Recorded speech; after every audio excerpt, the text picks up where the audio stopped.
ఇవాళ బ్యాట్ కత్తి అంటున్నారు. వీటిలన్నింటిని బట్టి అర్థం కావట్లేదు ఇక్కడ. ఒకవేళ సపోజ్ అనుకుందాం 20 ఏళ్ళ అమ్మాయి 25 ఏళ్ళ అబ్బాయి, వీళ్ళిద్దరి దగ్గర ఉన్న స్టామినా వీళ్ళ దగ్గర ఎందుకు ఉండదు?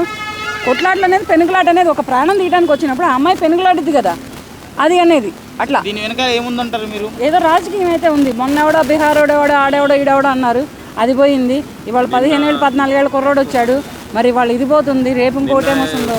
డబ్బుల కోసం అమ్మాయిని చంపేసారు అన్నారు. ఈ రోజు వచ్చేసరికి ఒక బ్యాట్ దొంగలించడానికి వెళ్ళి తనతో పాటు ఒక కత్తిని తీసుకెళ్ళినట్ట. ఆ కత్తితో అమ్మాయిని వచ్చేసరికి పొడి చేసిరని చెప్పి. మరి ఇదంతా రాజకీయంలో లేదా? ఒక మాటకి ఏమైనా వంతన ఉందా?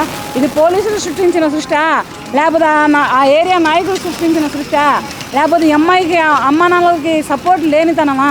ఈ చనిపోయిన సహస్ర అనే అమ్మాయి అమ్మా నాన్నల దగ్గర లేని సపోర్ట్ తనమా ఏంటనేది తెలియదు. కానీ ఇక్కడైతే మాత్రం ఏదో రాజకీయం అయితే మాత్రం పర్సనల్ కుట్రలు ఉన్నాయనుకుంటారు. పర్సనల్ కాదు ఇక్కడ దాచిపెట్టడానికి ఈ కేసుని ఇట్లా డైవర్ట్ చేస్తున్నారు. అదే అయి ఉండొచ్చు ప్రస్తుతానికి. అదే అని ప్రజలకి క్లారిటీగా తెలిసిపోతుంది.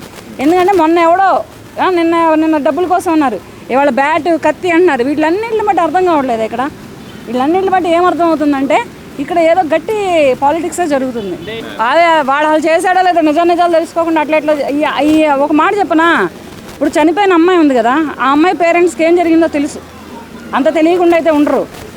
ఇప్పుడు ఆ అమ్మాయి ఒక 10 ఏళ్ల పాపని అంత దారుణంగా అంత కిరాతకంగా చంపారు అంటే ఆ చావు వెనకమాలలో ఉన్న కుట్ర ఏంటి, అక్కడ జరుగుతున్న రాజకీయం ఏంటి అనేది ఆ అమ్మాయి పేరెంట్స్కి తప్పకుండా తెలుసు.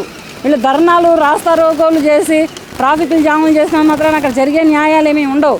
కానీ అక్కడ కుక్కట్పల్లి నియోజకవర్గంలో పాలిటిక్స్ అయితే నడుస్తుంది ఈ మర్ర విషయంలో.